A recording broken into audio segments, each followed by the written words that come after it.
Welcome traders to the next video, which is about the entry styles. Now, as we already discussed in the previous videos, we got two options when it comes to supply zone. The first one is to get a risk entry, and the second one is to get a confirmed entry. Now, with the risk entry there, you got also two types of it on how to do it at the end. So it's pretty simple. You just got a supply zone here in this case. So you got the last up move candle that you're taking, and then you can see that it's followed by a strong move down. Then what you can see here in addition is imbalance. So you know that there is market inefficiency here and that the price is tending to go up higher to fill at least this gap or to go up into our supply zone. And this is where we are about to get into this entry style. We would like to use here in this case, for example, a risk entry. Now the risk entry is you're just placing your sell limit after you see price, broke this previous structure here. You're using the last up move candle and you know, okay, what the price should do is to get into it and then to follow the bearish trend. And you're just placing your sell limit at the open of the supply zone, and your stop loss should be a little bit above. Okay, so if it could be something like that. You can also put it like that, it's not a problem. But what I recommend to everybody is to use at least 2 pips more stop loss on every single trade setup. This is how you will save a lot of money in the long run, guys. I promise you this. So the first type is you're just using at the open. The second type is you're using the 50%. So you're just dividing it. So it's nothing new. I've already discussed this one thing with you already in the supply zone section. Now, in addition, what I'm going to tell you in this case is that we are going to use the liquidity concepts to make these entry styles more confirmed. So this is the more confirmed style right now of the risk entry. So you're monitoring the market and you see what it will do. And if you will see price is doing something like this. So you see price is breaking structure and it generated liquidity here in form of equal highs. And you know exactly that you got a supply zone which is not mitigated yet. In this case, yes, your imbalance here is filled. So price could right now just drop, and you could even get involved in a trade over there. But whenever you see equal highs, I would never take that trade like that to map out here the supply zone in it. In this case, I would just put this risk entry.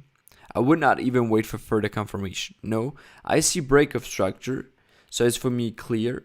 The price here would like to bring the people to get involved into a short, and this is why the price will go long.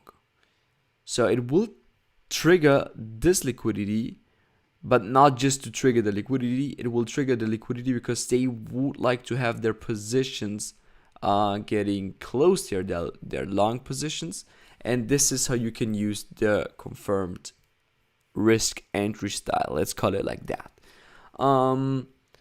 Furthermore, you could also place this one as well, because if the price will target this one, you will just make 2 times more risk reward. Of course, the chances here that the price will not trigger it.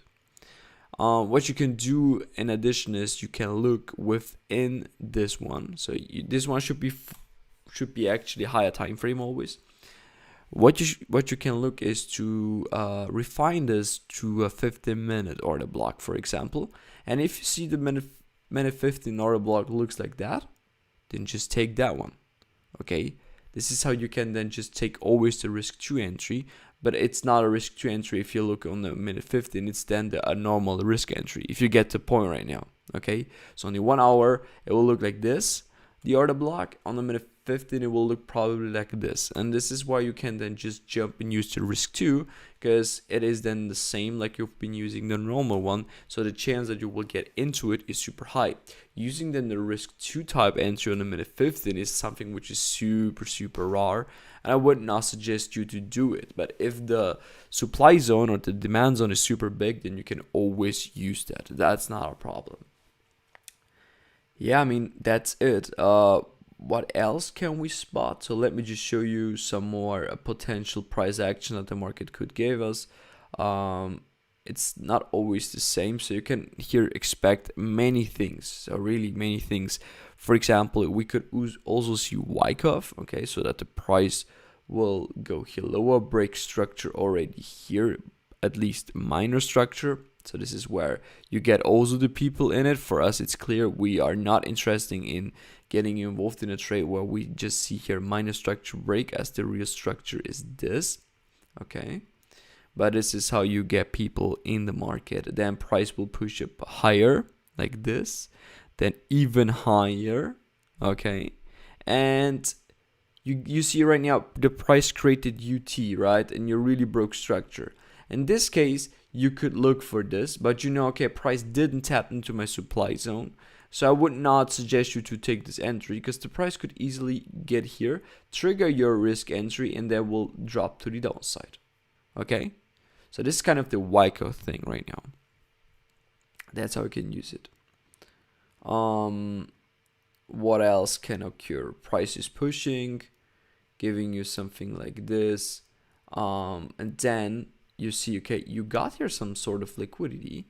Price could target the liquidity and you could get involved into your trade. Okay, so you can just watch here for any kind of liquidity concepts in order to confirm your risk entry in addition.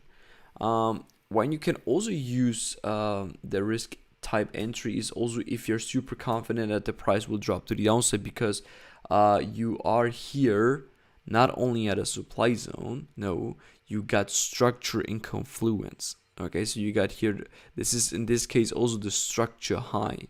So if you got this example, then you can always just get involved into a risk entry, because if price will go up higher, then it will anyway go up higher because it will break structure. Then we got a complete different scenario on the forex market in this case, and we should anyway don't look for that short anymore, right? And the problem is why we don't like to trade a risk entry just with not a little bit of a confirmation is you could take the risk entry and the price could give us, for example, this kind of movement, and then it will drop lower, and then it will give us the confirmation that we're looking for, and then it will drop down. So you will not be interested in taking the trade anymore because you've missed it already.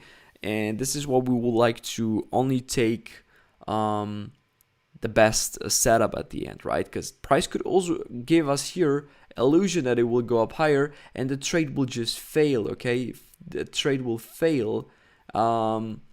So it's always the best to just wait for additional confirmation, like I explained to you right now already. Okay, thank you for watching, guys. See you then in the next one.